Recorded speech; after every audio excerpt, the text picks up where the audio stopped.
Ito pong Kilaton Law Office. So yan, Attorney Kilaton, magandang umaga po sa inyo and welcome po sa aming program. Pagbati muna, Attorney, sa atin pong mga tagapakinig. Magandang umaga po, Bombo Kir, and to the staff of Bombo Radyo Naga. Hello to all of you, to the public, to the listeners, to the viewers. Good morning to everyone.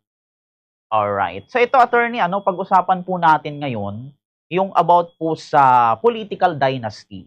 Ito, para po sa kaalaman ng public, Attorney, for the sake of public knowledge po, ano po ba yung political dynasty? And ito po ba ay legal sa atin pong konstitusyon or hindi po? Attorney. Okay. Itong political dynasty, this will happen pag mga family members will hold government positions. Like, for example, if a mayor is replaced by their wife, yung son niya, anak niya, or brother niya, yan ang ibig sabihin ng political dynasty.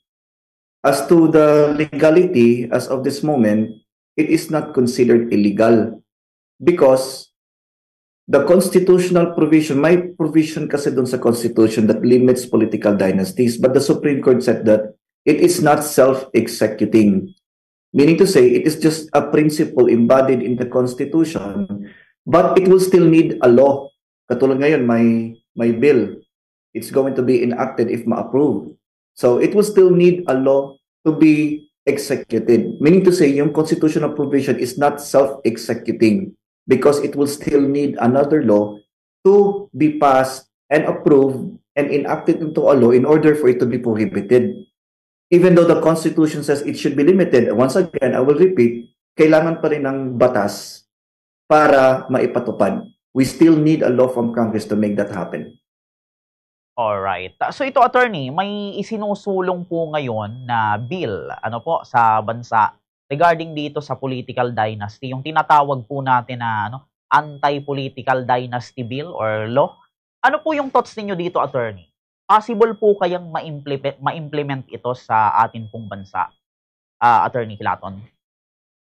Well, the bill has a good purpose, of course, because the Constitution even encouraged it. The purpose of this is basically to prevent few families from, controlling all the power, and of course to give others a chance to serve. But if you put it in a different reality, in a different dimension of truth, this is very difficult to pass and enforce. Why? Because many lawmakers come from political families. It can be implemented, but it will really require strong leadership, including public support and real change in the political system. Opo. So ito, Attorney, kung sakaling ma-implement po ito sa Pilipinas, itong anti-political dynasty bill po na ito, ano po ba sa tingin ninyo, Attorney, yung mga parang mangyayari or mababago sa sistema ng Pilipinas? And mapipigilan po kaya nito, Attorney, yung corruption at iba pang uri ng katiwalian sa government po? Yes, definitely, Bombokir. If implemented properly, that's the condition. It might help reduce corruption and abuse of power. Kasi government positions won't be passed down through families. Hindi lang lahat pareho lang. There's nothing wrong with families taking the leadership for a specific LGU or sa national level. However, the purpose of this is to limit and avoid corruption. This won't fully stop corruption because a leader's character will really matter more than their family name. So it's a balance of everything. No? This bill will really help because it will also limit. Hindi lang lahat kapamilya lang lahat for how many decades you will be. You will still give a chance to others. That's the purpose of the bill. So it's good. Alright. Very well said, Attorney. Ito, Attorney, ano po ba yung dahilan? Bakit isinusulong ito ng ilang mga mambabatas ang bill po na ito? Gayong, syempre, itong political dynasty kasi, Attorney Kilaton, parang ginagawa naman ito ng ibang mga kandidato. Inaalaw naman po ng ating lipunan. And okay naman kapag eleksyon, kumbaga pwedeng gawin ng ibang mga kandidato or ibang mga politician. Pero ano po ba, Attorney, sa tingin niyo yung dahilan? Bakit isinusulong po itong bill na ito ngayon sa atin pong bansa? The purpose is really to give chance to others, to give a fair chance for others to serve the government. Yan ang gist ng anti-political dynasty.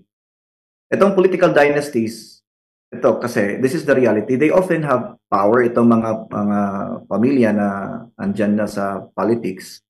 They have money, they have power, of course, and undeniably they have influence, which makes it very hard for itong mga bagong mga leaders to run for public office. Even though society appears to accept it during elections, but it does not always mean that it's right because voters may not know that there are other candidates. That's the purpose of the bill. However, currently, kahit wala pa yung anti-dynasty bill, pwede naman. But the reality is that if you are going to put another family there, the fairness and of course, talo talaga yung bago lang because wala pang bago pa lang nag run for public office, so it's hard. So that's the purpose of the bill, to give a fair chance to others. Alright. Ito, attorney, kung sakaling ito pong bill na ito ay maging ganap na pong batas, itong maging anti-political dynasty law na, makakaapekto po ba ito, attorney, sa magiging sistema po ng eleksyon po natin? Definitely, yes. It will have a big impact. More people will have the opportunity to run for office, just like what I said a while ago, not just for those very well-known, quote-unquote, well-known families. This could lead to fair elections, sabi ko nga kanina. However, there also needs to be proper voter education. Ito yung emphasis ko kasi kahit sa dito sa amin, I really advocate for proper voter education and reforms in campaign rules to ensure, again, fairness. Yun ang gist. Alright. So yun. Ito, attorney, bago tayo magtapos, siguro mensahe po natin sa public para maging aware po sila dito sa pinag-usapan po natin regarding po sa political dynasty. Sige po, attorney, bigay ko po sa inyo ang linya. Sige. To all Filipinos, not just here in the Philippines, kasi meron tayong mga voters outside Philippines, no? Ito mga OFW natin. To all Filipinos, whether you are here in the Philippines or outside, my message is itong real change. No? Marami na tayong magandang batas. But the real change does not really depend on the laws alone because it will depend on each and every one of us, especially the voters. Yung advice ko is that we have to be smart in choosing our leaders. Hindi natin ibase sa popularity yung decision natin. We have to look at their plans, yung abilities nila, and most of all, their integrity. So if we really want a clean and fair government, I don't think yung mga laws yan, it's within us. Kasi pwede naman mag anti-political dynasty. What if maglagay sila ng dami dyan?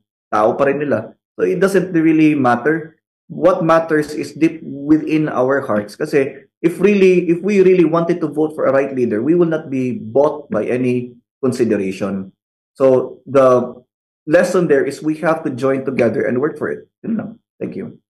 Alright. Yan. Very well said, attorney. Maraming salamat po, attorney, sa pagpa-unlock again dito po sa aming interview. Ingat po kayo palagi. Thank you also, Bumaki. Thank you. God bless. Ayan, mga kabombo, si attorney Abelardo C. Kilaton Jr.